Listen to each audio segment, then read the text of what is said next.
يلا بينا هنعمل سوا النهارده ترند جديد، وهو ترند الفلفل اللي مكسر الدنيا. سلم عليهم يا عمر. ازيكم عاملين ايه؟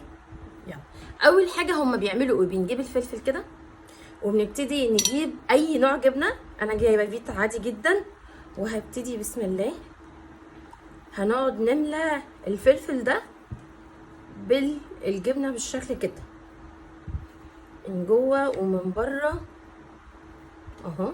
بصوا مليناه بالجبنه بالشكل ده، وجبنه الشيتوس اهو.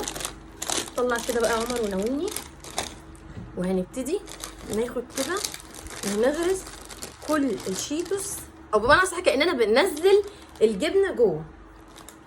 هنملى كله. بصوا خلصنا خلاص وعملنا كده اهو. عايزه اقول لكم حاجه، ان عمر اول واحد بيبقى متحمس للترندات، واول واحد بيقول لي يلا يا ماما نعمل ونتصور، بس هو متردد جدا في الترند ده. ليه؟ لان ده سبايسي، وهو بيخاف جدا من السبايسي. بس انا عايزاكم بقى ايه، اتفضل ثانك يو. ودوق بقى ووريني رد الفعل. تعالى هنا جنبي يلا. انت الاول. انت خايف تدوق؟ بسم الله بسم الله. ماشي. انا بصراحه ما بحبش الفلفل، بس هجربه.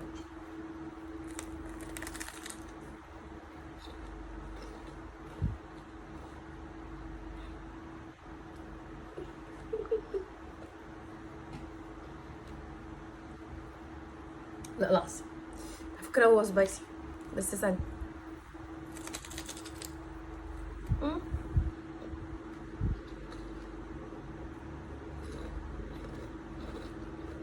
حلوه قوي، حلوه قوي.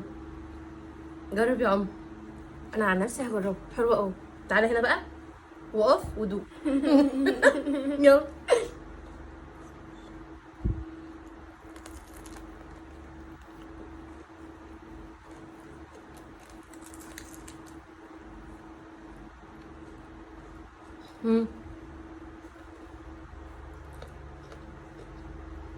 دن.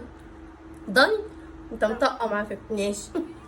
عمر قال ضن، يبقى لازم تجربوه لان هو بجد طعمه حلو جدا وخطير. استنونا في ترند جديد. باي باي. بقى